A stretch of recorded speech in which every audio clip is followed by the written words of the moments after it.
So before I start pouring my soul out, I wanted to just kind of recap a little bit about me.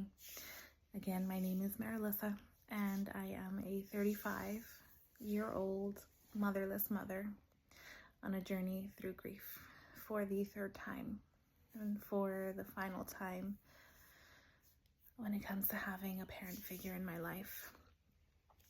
It started in about 15 when my father was diagnosed with multiple myeloma.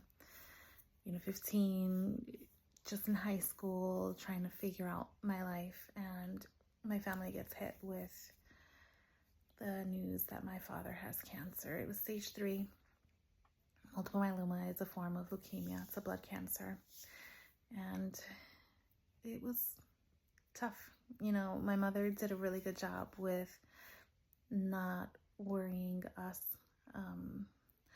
not showing us how scary it is to live with someone who has cancer.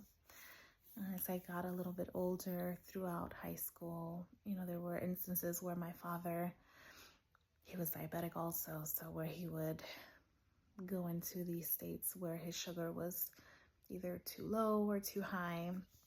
And I always remember being the one to be calm. My mother would panic a lot, not knowing what to do. And at 15, 16, I was there to help, to try and calm my mom down so that we can take care of my dad. And I remember countless times having to call 911 to have the ambulance come and pick him up.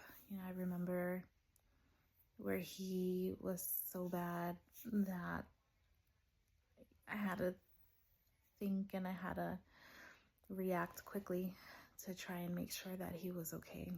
And there were countless times where he almost went into diabetic acidosis. I will never forget the time, and this was the same day that Michael Jackson died, and it was all over the news. He decided to go walk through our apartment complex.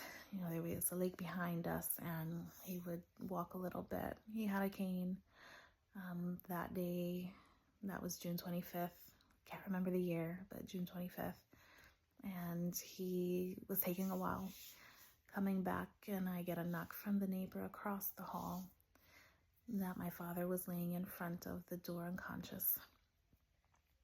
Again, I was maybe 16, 17. I think I was about 18 or 19 when that happened. That was the first time that I had to give CPR to someone. I did CNA schooling in high school, and so we had a little bit of training, a little bit of medical training, and I had to do CPR on my dad while calling the ambulance to come. And thank God I was able to get him to be conscious again. But that was one of the scarier times. That was something that kind of stood out in my childhood. And I call it my childhood because to me, 18, 19 is still childhood. It's an adult, but I stayed with my parents. They actually moved with me from high school to Orlando, from Bonita Springs to Orlando, so that I could study sonography. We just were always together. It was always my mother, my father, my grandmother, who was my mom's mom, and then my brother and myself. So we stuck as a family. And that is one thing that I truly love about being Hispanic. I am Puerto Rican, and we take care of our family. We do not leave them behind. They are a part of us.